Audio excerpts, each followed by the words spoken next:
Sehubung dengan sidik khafil al-khafi yang digambarkan oleh Allah Ta'ala dalam surah Al-Saffat. Al-Saffat ayat 102. Amat termasyhur kisah yang berlaku kepada Nabi Ibrahim.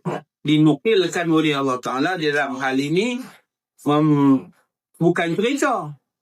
Ini bukan satu cerita. Jadikan kisah surah As-Saffat ayat 102 ni bukan cerita, bukan dongeng-dongeng. Ini cakap betul-betul, sungguh-sungguh ni. Falamma balagha ma'ahu as-sa'ya qala ya bunayya inni ara fil manami anni azbahuka fanzur madza tara. Qala ya abati fa'al ma tu'mar satajiduni insyaallah minas sabirin.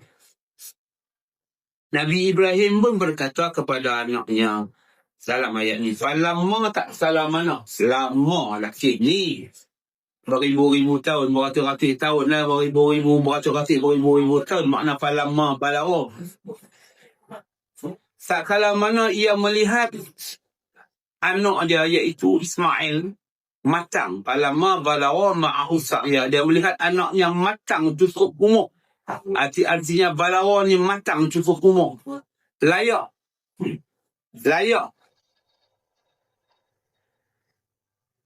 menerima didikan. Dalam seruan-seruan ini layak menerima didikan ataupun seruan.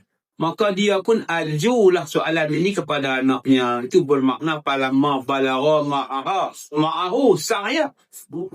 Ma'ahu berserta dengannya. Dia ajak anak dia, mailah kita dirikan Kaabah. Kalau dari segi syariatnya, Kaabah itulah Nabi Ibrahim buat tu. Padahal Kaabah zaman Nabi Adam dah ada. Cuma nak kemas sini saja. Kalau kita nampak Kaabah di sana, kita sekarang baca pula ayat ni, ayat 102, ayat 102 As-Saffat. Adakah kita nak nampak kisah ni berlaku di zaman dulu ketika Nabi Ibrahim mengajak anak dia Ismail? Kalau nampak di ketika itu, ketika mana Nabi Ibrahim mengajak Ismail, sudah jadilah Quran ni sebagai kitab sejarah. Quran bukan kitab sejarah. Quran kitab sesuai sepanjang zaman. Innahu laqaulun faqul wa ma huwa bil haj. Sesuai sepanjang zaman. Macam mana kita nak nampak sepanjang zaman?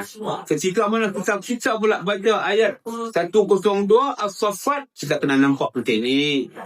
Tak kala mana kita pula sampai matang cukup hafal, dipimpin oleh orang-orang yang berilmu, orang berpengetahuan, menyampai kepada kita supaya kita faham. Mereka ni pula didik kita. Falamma balagha ma'ahu sa'ya, ketika sampai matang cukup umur,